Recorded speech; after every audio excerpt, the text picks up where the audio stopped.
From the Watergate building in Washington, this is Hotline TV. Now, here's Hotline editor, John Mercurio. I'm Amy Walter. And I'm John Mercurio. You're watching Hotline TV. Earlier this week, a presidential throwdown took place when Jimmy Carter called President Bush's administration the worst in history. Not to be outdone, President Bush, approval rating hovering somewhere in the 20s, called Carter irrelevant. All right, so this brings up the question, which living presidents are relevant? Just this guy, Bill Some Clinton, other people aren't relevant. Who is relatively relevant? some That's other what people you're named saying. Bush. Who's relevant? Who matters in the national debate right now? Which former presidents? Well, obviously, this guy Sure.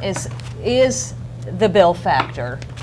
In that, all right, let's start from here. Who can raise more money, Bill Clinton or George H.W. Bush? I'm putting it on 42. That's, I'm putting it all on 42. I would put it on 42 and as look, well. I think you have former President Bush out there saying how much fun it is to travel around the country with Bill Clinton, how much he enjoyed appearing in New Hampshire, doing their sort of co-delivery of the commencement address for the University of New Hampshire last weekend.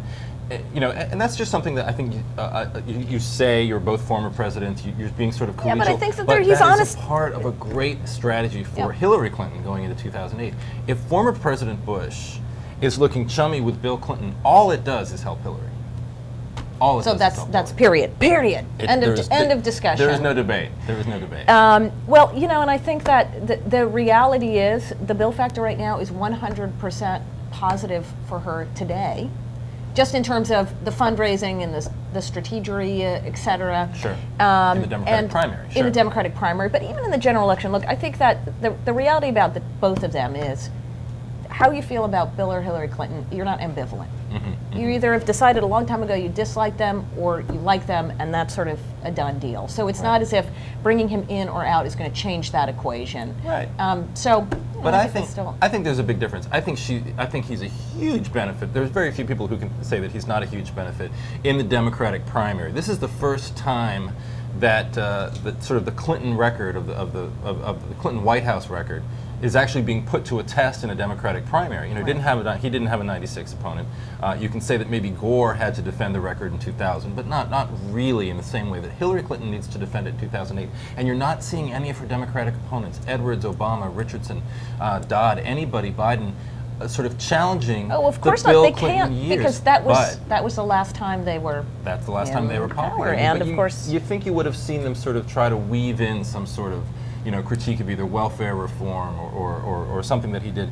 But what I think will happen is if she wins the Democratic nomination the next day, and you say, and I totally agree with you, that, you know, people have already made up their minds. But there's also a group of people, I think, who may have to be reminded, you know, from a Republican perspective, may need to be reminded about the Clinton years, the scandals, the fatigue that everybody, or a lot of people sort of felt in the end of the 90s. So I think that could end up being, you know, a real disadvantage. You know, it's interesting, and we'll just end on we sort of started with Jimmy Carter, but as I was sitting here thinking about, you know, he's made this really fascinating transition, right? He came from the time in 1980 when he had approval ratings as low or lower than where President Bush is right now, and he's sort of seen as this one-term president who was a disaster. And then he sort of rehabilitated himself as the guy who was the Middle East peace expert and Habitat for Humanity, and he's building homes for people. Right. And now he's kind of gone to the other part, which is, you know, going at his writings now in the Middle East and his views on Palestinians, obviously upsetting a lot of people and controversial, now going after President Bush, and when he wasn't going after him explicitly, he was sort of obliquely referring to the war in Iraq and the frustration there. So it's been fascinating to sort of watch this trajectory of a guy over a very, in some ways, short amount of time, as opposed to somebody like Gerald Ford or Ronald Reagan or even H.W. Bush, who've stayed pretty consistent since being at office. And of course, there's one other former president we haven't talked about, Al Gore, who had a great quote, who's got a new book coming out, and who had a great quote last night on Nightline. He was asked about Jimmy Carter's comments. He refused to sort of, you know, dive right into it, but he's had a great quote, which was, Al Gore is a little bit worried that he's no longer able to view Bush and Cheney objectively. No longer able to. As opposed to before, when he he was able was to a- be, because be- he to wanted be to take the, objective. well, and he wanted to say, Very- as a former president, he Right. wanted to make sure that he followed that unwritten rule of etiquette. Right. That was the deal. Okay, so we're out of time today, as always. Thanks for watching Hotline TV.